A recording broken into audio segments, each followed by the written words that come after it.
Hi, I'm Naďa Majernikova, and today we are going to speak about how coronavirus influenced my project. So I'm originally from Slovakia, and I did my bachelor degree in the north of France, in Lille, in the University of Lille, and I studied cellular biology and physiology. That's where I met Cyprian. And then I did an Erasmus in the Netherlands. I really liked it, and I really liked the Dutch education system, and decided to do my master degree in the Netherlands as well. So currently I am a second-year master student at the University of Groningen, doing my master's in behavioral and cognitive neuroscience and molecular and clinical track. And I did a couple of projects during my studies. So the first one was in Munich. It was my bachelor thesis at the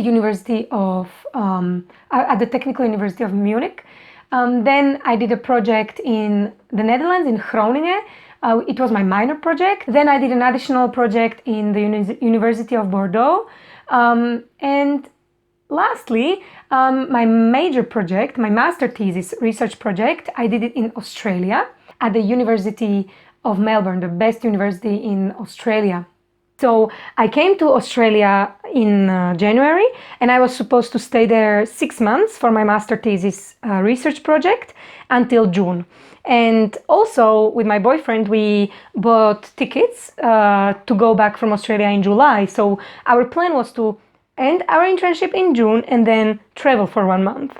And at the end I was forced, or I decided to leave end of March, so halfway to my internship.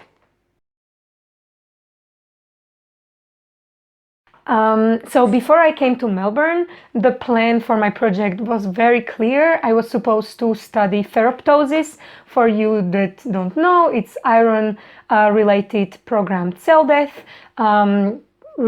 associated with lipid peroxidation. And it's very well described and known that it occurs in neurodegenerative disorders in the brain, for example, in Alzheimer's disease, Parkinson's disease. However, we don't know whether this process is age-related, whether it also whether it also occurs in other organs in the body, and that's what I was supposed to study. I was supposed to analyze ferroptosis in biopsies, in human muscle biopsies. So we planned that after I come to Melbourne, we are going to quickly start taking muscle biopsies from elderly patients in the Royal Melbourne Hospital. And while we were supposed to acquire the muscle biopsies, I was supposed to learn the techniques that I need for analyzing ferroptosis in tissue in animals. So I was supposed to use animal tissue, mice tissue of different organs like kidney, spleen, lungs, to analyze ferroptosis and to learn the techniques that I will then use in the muscle of humans. However, after I came to Melbourne, as always, things in research rarely go according to plan. My project got a bit delayed on the beginning, so I spent really the most of my time in the lab working on the animal tissue, on mice tissue, and we did not acquire any muscle biopsy before the COVID-19 outbreak, which came actually very fast. So already at the end of February, we started hearing that coronavirus is probably going to influence my project.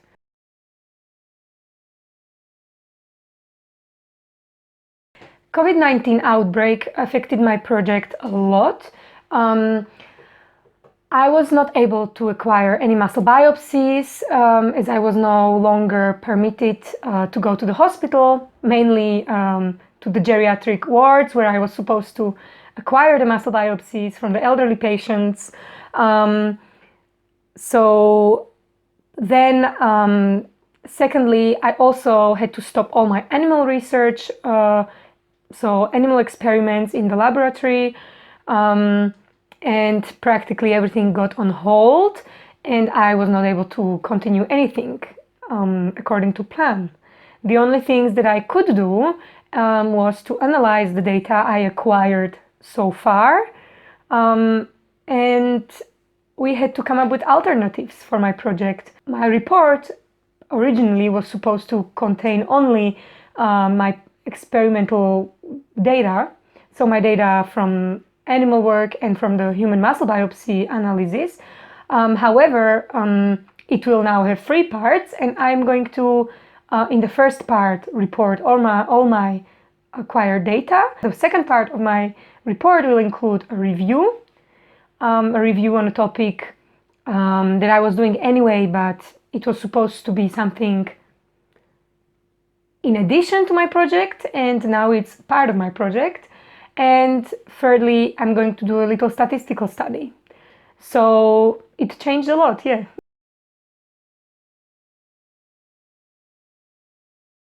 So first of all, I'm very thankful that people in my master and the coordinators are very understanding, because half of the students in my master were doing their research projects abroad, so this is not at all unique situation for them. I am just one from other 20, so I can hand in my master thesis anyway with no delay.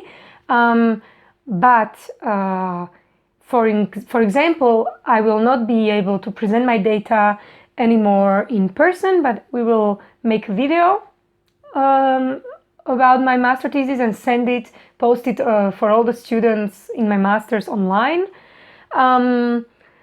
In the long term, I don't think this will affect for example, my PhD applications. I think I will get anyway as much opportunities to get a great PhD as I would get if this project would go according to plan, if the coronavirus would never happen. But it affects me personally, because I really, really, really wanted to have a great project. I put everything into this. I planned it well in advance. I really wanted it to be something special, something that will have a good outcome, publishable outcome, something that, will be helpful for people. This is first reason why I do research, is to have impact nicely and positively our society. And this will probably not happen, because my project is not anymore something that it was supposed to. But I would say that for my project now, I'm going to learn things. I'm still going to work hard and deliver a good outcome, but this outcome will not be, I would say, as challenging or as meaningful for me than the first plan. I think everyone will be very considerate about this, and will understand that all the second-year master students applying for PhDs, the most of them had their project affected by coronavirus outbreak.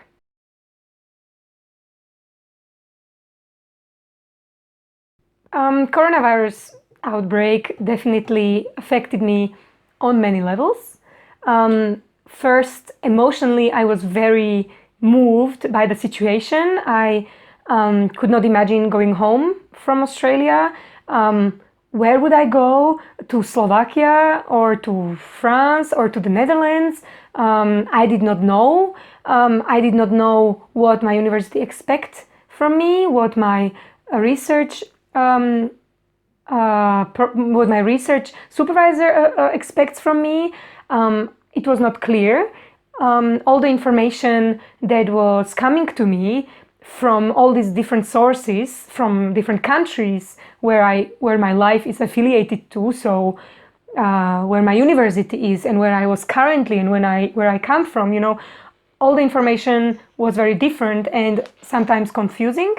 So I was very moved emotionally and professionally I stopped being effective, and I felt that I'm not successful if I leave Australia.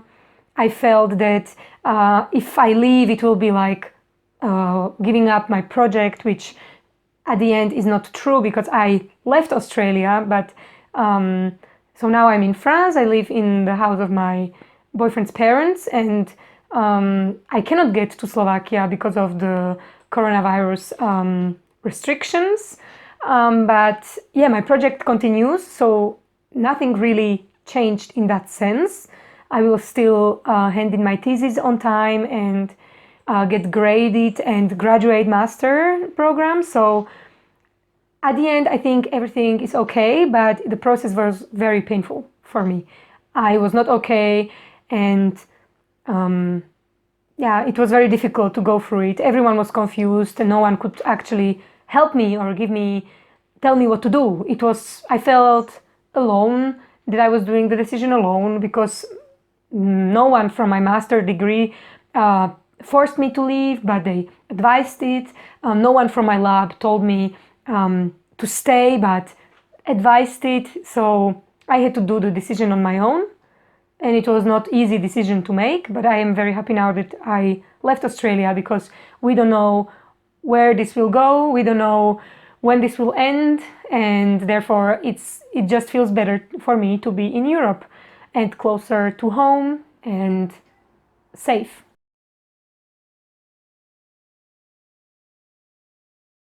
I lost my job. I had a job in Australia. I was working part-time to support myself financially, and I lost that job because they did not need me anymore, because less people came to the restaurant where I worked. So they were cutting off staff, so I lost my job.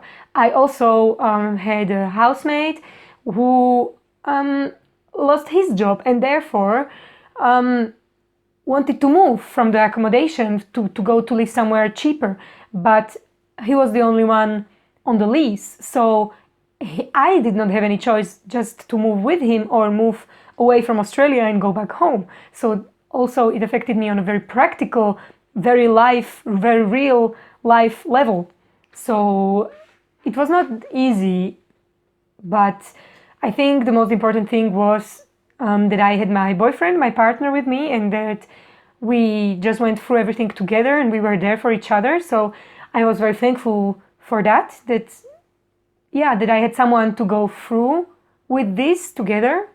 And I think it would be very different if I would be alone. I think it would be much more difficult.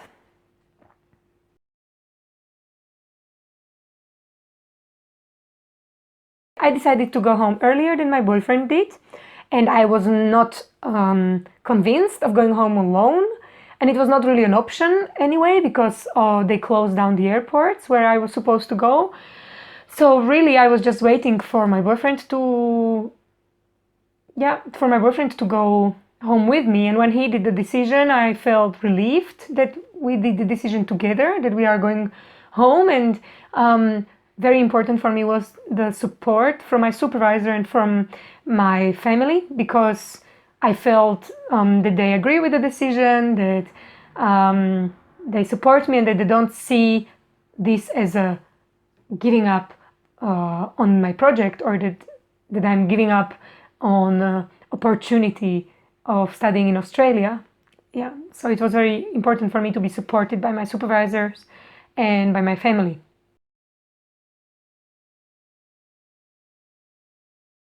I don't think this experience will affect my future in a bad way. I think I will still be able to get a good PhD, and I will be able to graduate my master's and hand in my master thesis.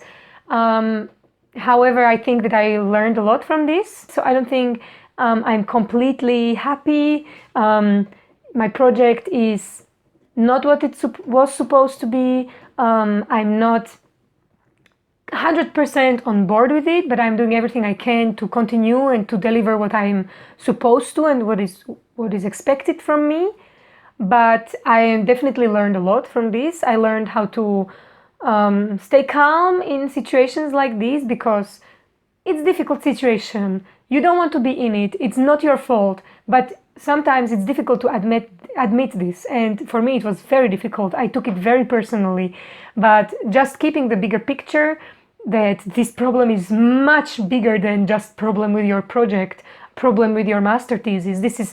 This problem is huge, it's worldwide, it affects people on such worse level than me, who lose jobs and can't feed their family anymore. So yeah, I think it's important to always keep the bigger picture of everything, and just continue and keep going, and change is life, you know. You always can learn from change, and you have to just take it as an opportunity to learn and to keep going, to make yourself better if you can.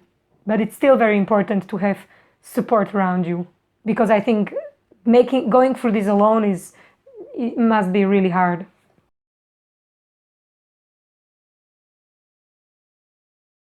So in February, when the coronavirus outbreak already happened, like we started hearing about it, we started getting some emails from the university back in the Netherlands, so my home university, about the coronavirus. So they would let us know that they are on our side, that we should discuss with our supervisors what to do, that we can go home if we want to. Then the instructions became more serious. For example, we would get information or message about go home if you can. They would advise us to make a meeting with our university supervisor and with our supervisor from the research project we are currently doing. So that's what I did as well. But yeah, it was not really helpful at that moment, because it was not clear. Nothing was clear. It was just it was advice, but it was not something. It was not, they did not tell you what to do, but they advised you that what you could do. And for me, it was very difficult to make the decision on my own. And I think it would be easier to just hear from my university, okay, stay there for now or go home, you know.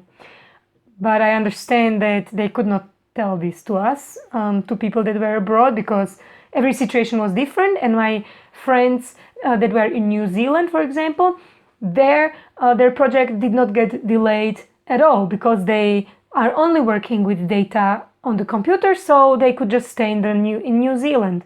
But I also have some friends in Sydney who are doing a research project, also from my master, and they had to go home directly because their project did not really start before February, so it was no point for them to stay there. The information together from my university in the Netherlands, but also from the University of Melbourne, was just a bunch of advice, making us international students feel safe. Yeah.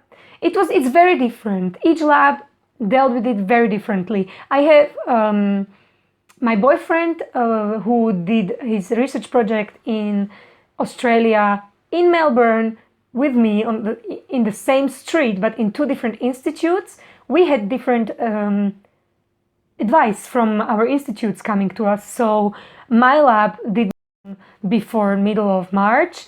His lab closed down much earlier, and he was put in home office much earlier than me. So the information we were getting from all over the place was just not consistent, and that was making it maybe a bit harder for us. But we were just hanging there and then seeing what comes next, you know.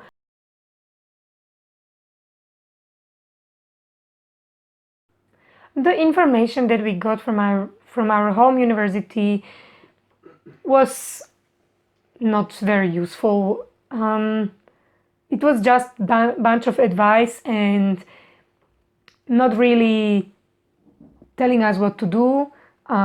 What was very helpful, though, was the support from my supervisors, and I contacted my coordinators as well in the Netherlands, and they were very helpful, very supportive, showing me that they are there for me, and that anything I do will, if I decide to stay or go, they will be happy for me in both cases, and they will support me and make work my project anyway. So that was very helpful. Feeling the support from your supervisors is very important.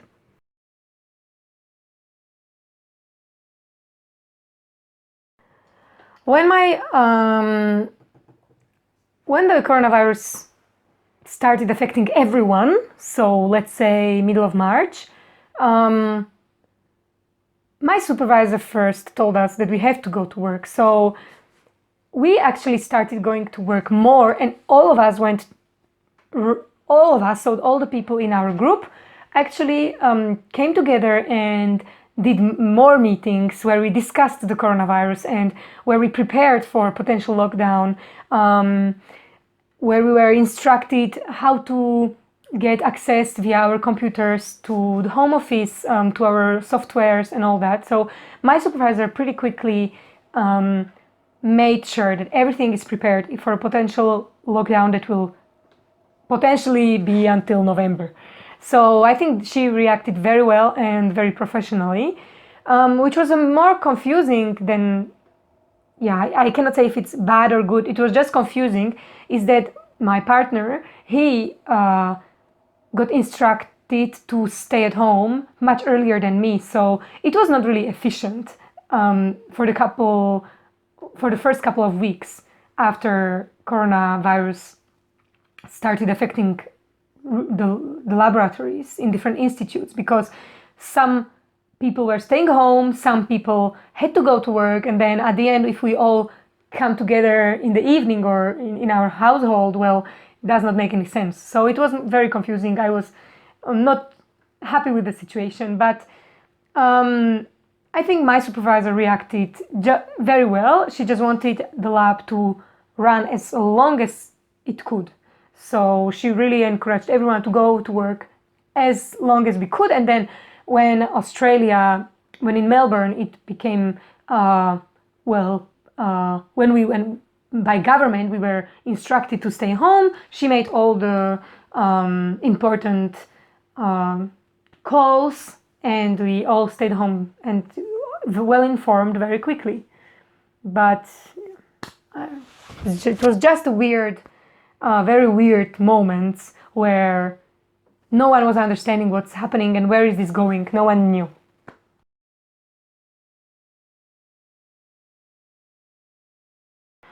Well, it was very nice actually. My laboratory or my research group allowed us to take computers home. So my supervisor arranged for everyone to take a big screen home, everything we needed, mouse, keyboard, cables, everything practical. So that allowed us to jump quickly into the routine and do everything from home. So there was no problem in that. For me, the problem was when I still didn't know if I'm going to work from home in Australia or if I'm going home to Europe and where. So I just tried to focus day by day on my to-do list per day, because otherwise I would just sit and not do anything and wait. So I think in that moment it was very important that we still realize that we are having a project, we have to work on the internship, on the report, on the thesis, that this situation is weird, but we cannot do anything with it or against it. So we just have to continue working and being efficient.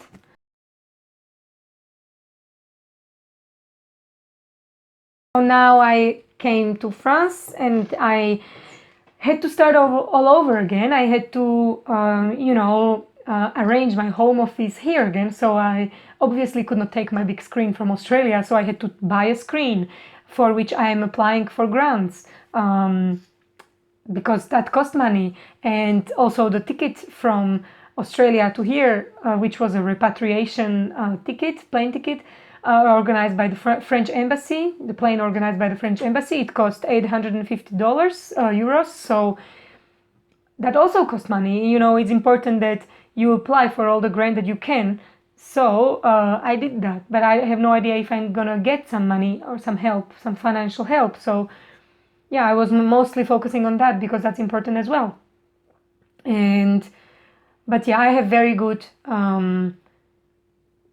conditions here for working. So yeah, it took some time again to get used to some things, some routines, when do we eat? Now I'm not alone in this house, I'm with some other people, with the other family, you have to explain them that you are not here on holidays, you have to keep working, that's also difficult.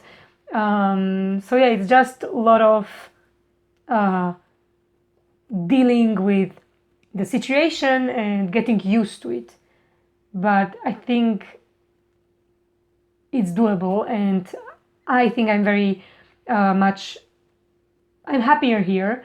I think I made a good choice. So far, I'm not ill, so I did not get coronavirus in the plane, and so on. And yeah, in Australia, all the international students were advised to leave Australia because the government said they will not take care of them if they lose accommodation like me or need financial help.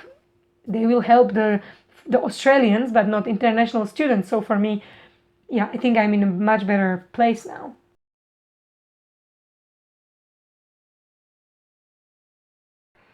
I think it's just important that people stay together, and all the students like me must realize that they are not alone.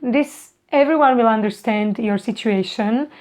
Everyone is going to understand that it's not your fault, that your project failed not because of you, or that your project is now different, not because of you, but because of something that you could not affect, that you could not control. And for anyone, not only research students, but for anyone, it's important to realize that things that you cannot control, you cannot let influence you, and you cannot let these things tear you apart or make you sad, make you feel like you are not enough. This is not your fault. You have to realize this, and then just do everything you can to make the best out of your situation. And that's what I'm trying to do. It's not easy, and it was not an obvious thing for me.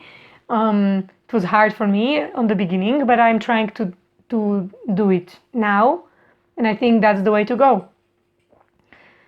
And the most important thing is to speak about this with anyone, with your family, about your emotions, how you feel, or what the situation made to you, with your professors about how this you think it might influence your project, your future, and to listen to them, what they have to say. Maybe they advise you some things.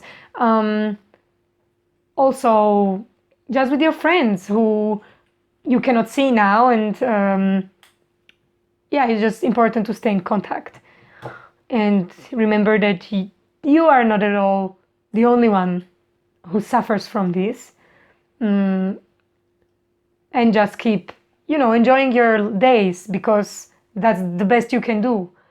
It will